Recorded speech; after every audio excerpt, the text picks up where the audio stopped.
What's going on, everybody? Welcome back to Real Expectations. Today, I am talking to you about you, me, and Tuscany. Going in, I knew this was supposed to be a romantic comedy about a woman who finds out that someone's house in Tuscany is available. She flies to Italy and pretends to be that owner's fiance so she can stay there. So my expectations were very simple.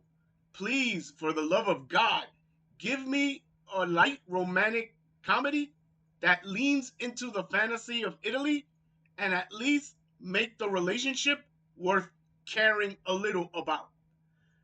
Something recent rom-coms have not done at all.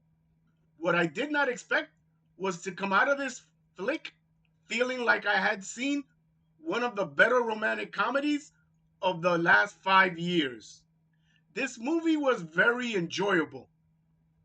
What helped it work for me is that the usual romantic comedy tropes never felt too heavy. The movie understood the formula, but it does not beat you over the head with it. It lets the story breathe, lets the charm ooze through naturally, and keeps the tone easy to go along with. And that for me matters because this is not a movie that is trying to win you over with huge laughs every 5 minutes. I would not call it extremely funny. It has its moments, but that is not really where its strength is. The strength of this movie is that it leaves you with a feeling of happiness. That by the end, I just felt good. And sometimes that's exactly what a romantic comedy should be. And this movie does that extremely well. I also like seeing a romantic comedy where both romantic leads were of minority descent.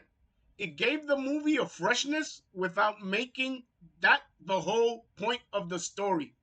It just felt natural on screen, and I appreciated that.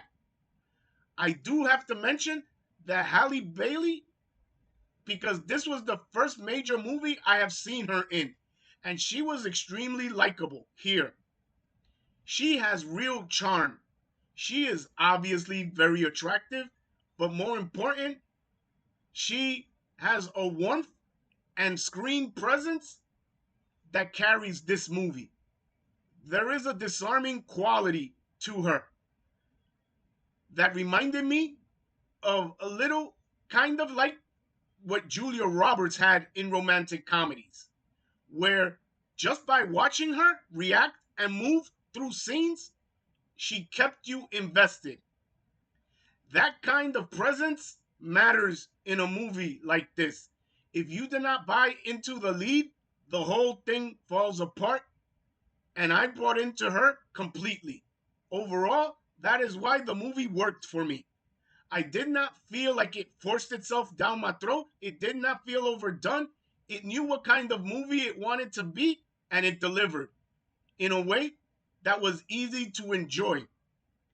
So when I compare expectations versus reality, this clearly came out ahead and better than I expected.